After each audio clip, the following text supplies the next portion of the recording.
Hello everyone, I'm back with another video for you today, and I'm a little bit ill, so apologies if that is noticeable, but I wanted to bring you guys a Scuffed meta snapshot for the recent expansion.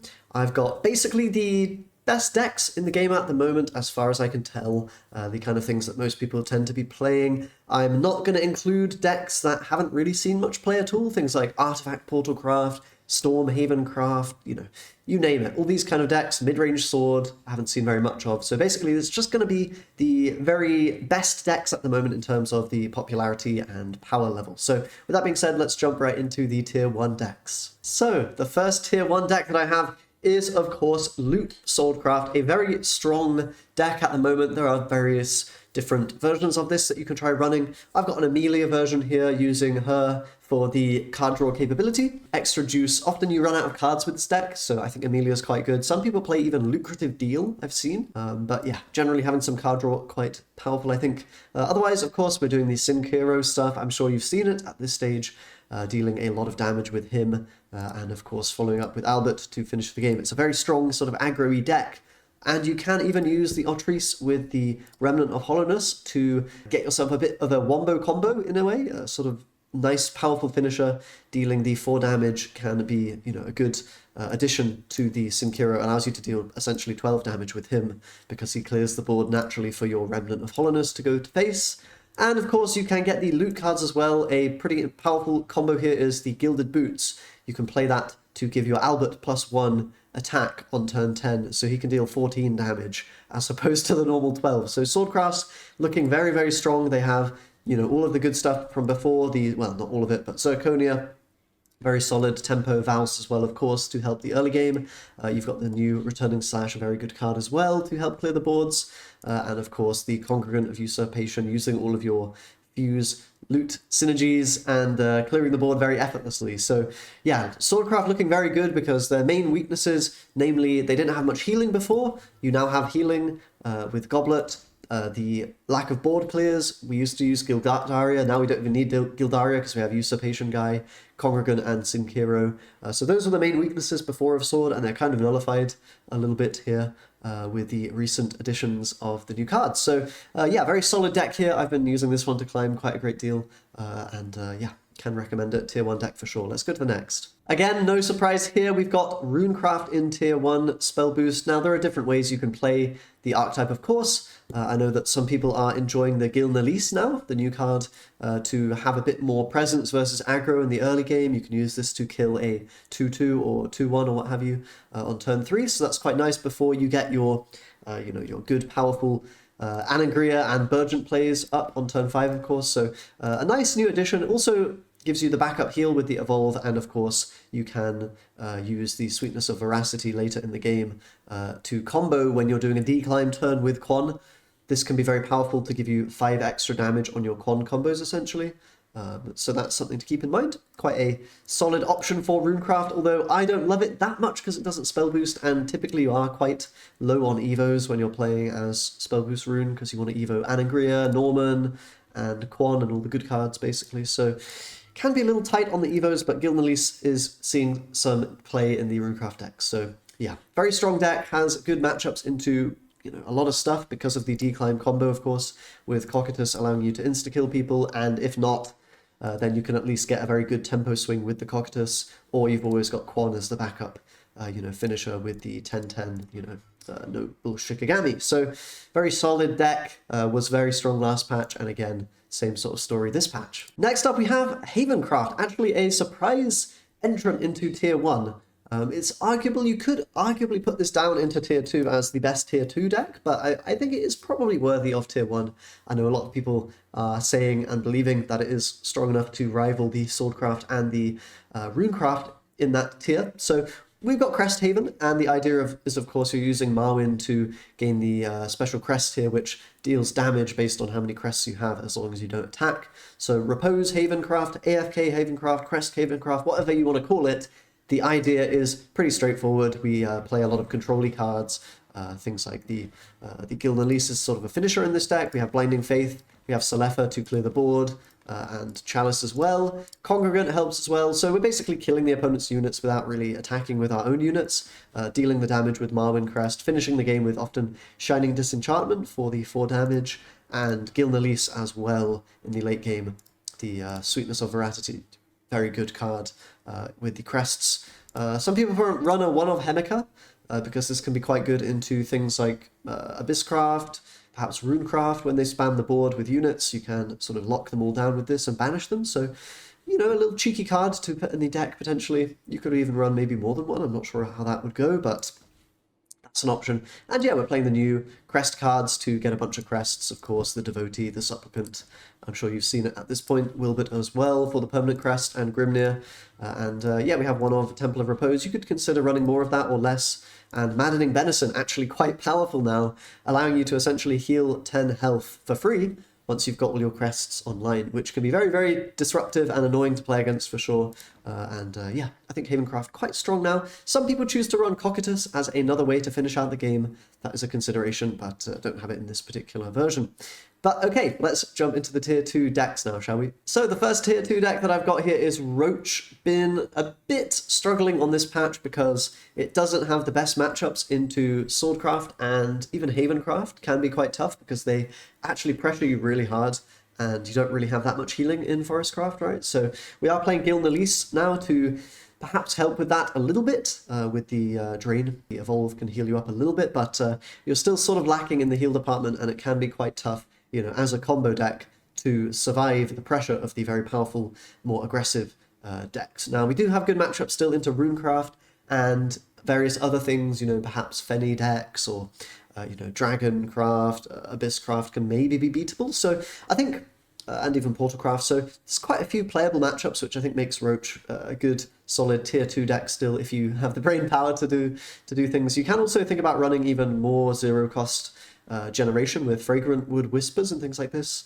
to help against these sort of slower decks. Just go for that big Roach combo, of course, getting your zero cost with Lambent Cairn and Bale and all the rest of it to make that work, of course. The deck's still the same as it was last patch. You use the Lily for Evolve, the Glade for Evolve, of course. Ambush from Above, very good with the Maze and all the rest of it. Garden's Allure to fuse and draw cards. It's a good deck. It's solid. We've got the Staff, of course, again, for the bounce on the Roach and whatnot. So, yeah, Baby Carbuncle Finisher. And not a bad deck. Not a bad deck. You can definitely win with Roach, but probably tier 2 at this point. The next deck that I have for you is Mode Abysscraft. Now, this is one that I've not played too much of. You may want to experiment a little bit with your version of it. But there's a new inclusion that people are tending to run, which is Beryl for that 3/3 powerful body. You can coin this out on turn 1 and have a real power play, potentially. This synergizes very well with Chaos Cyclone, which we want to play for the mode, you know, activation, essentially. So that's quite a nice combo. You can reanimate the 3/3.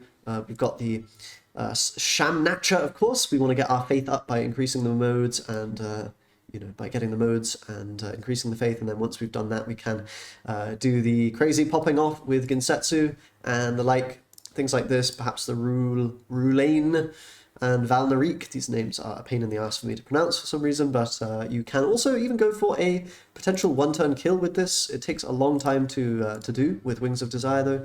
If you play out the Rulain, I should say, and yeah, if you collect these sort of storm effects, you can basically combo this later on to deal a lot of damage and one-shot kill the opponent, although that's not something I see that often from this deck. You can probably pull it off into decks that have a lot of healing, like Havencraft perhaps, but it's a little bit draw-dependent and whatnot. We've got Screaming and Loathing, of course. You can cycle these cards through and do a good job drawing, filling up the hand, selecting the modes. A bit of a slow deck, which is why I think I put it in at tier 2. There's some things that can really prey on this, but it does have decent matchups, I think, into things like Swordcraft and, you know, some other decks here or there. So not the worst deck, and I think deserving of a tier 2 place.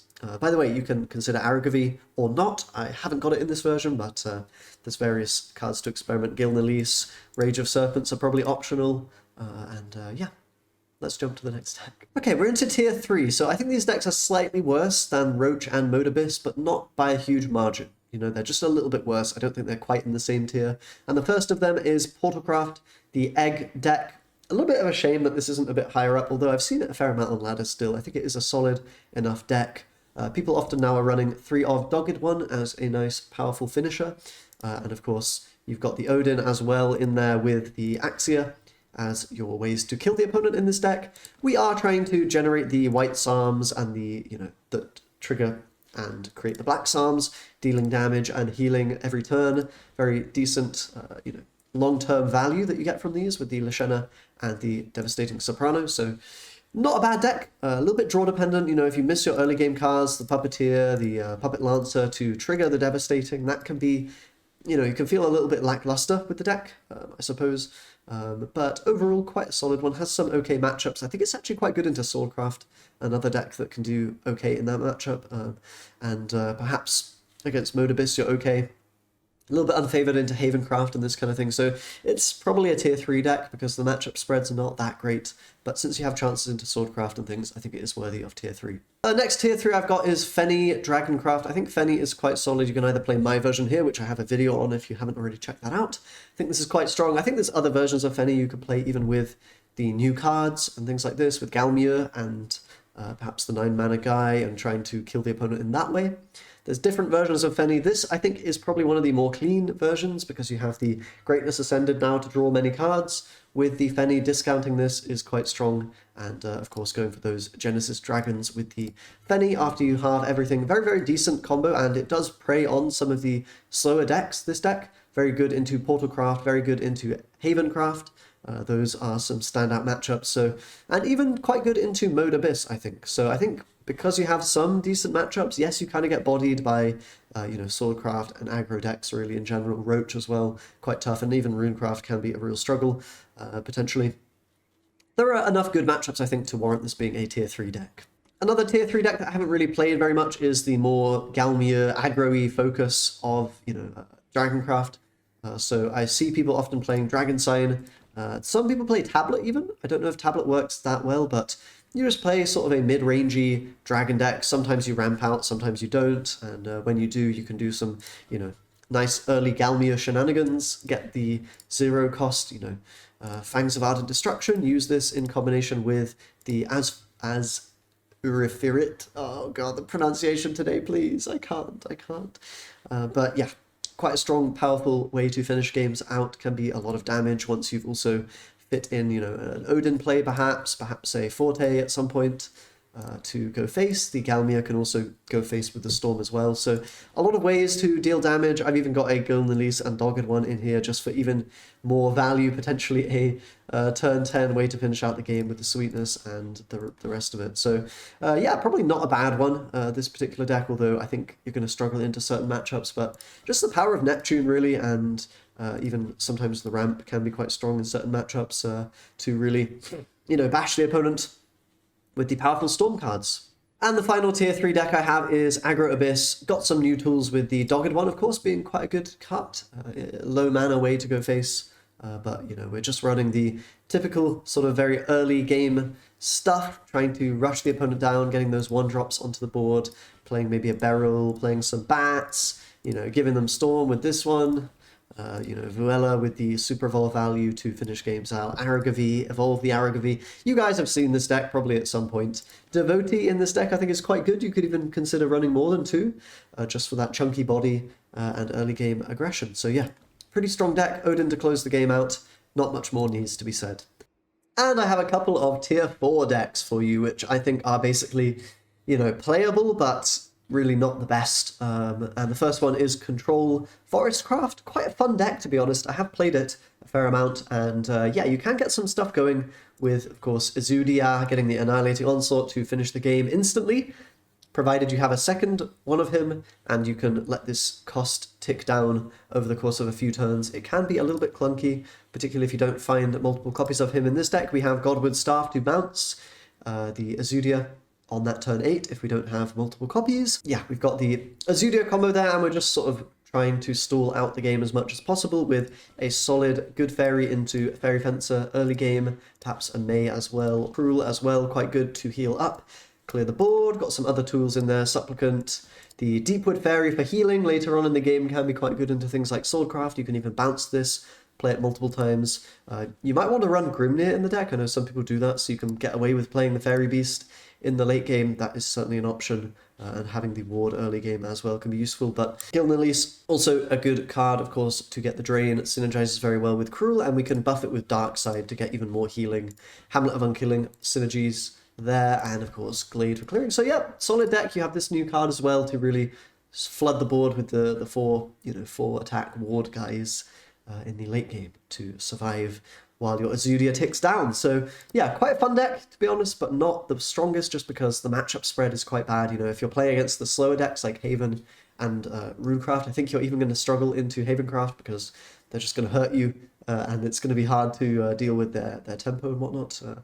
I think you can be quite good into Sword depending on how you build the deck, but quite a bit more of a memey deck, I would say, overall. And the final tier 4 deck I've got here is Jerry Fenny. It might actually be worthy of a bit of a higher space, maybe a tier 3. I haven't really played it myself, so I can't comment on exactly how strong it is. I know there'll be some believers in it. Of course, we've got Jerabane giving you the crest, which, you know, transforms your entire deck into the basically all the cards in the new expansion. We get the victory card at the bottom, so if we can cycle through the entire deck, we win the game. And you can use this in conjunction with Tablet and, of course, Cocytus to replace your deck with the 10-card Apocalypse deck.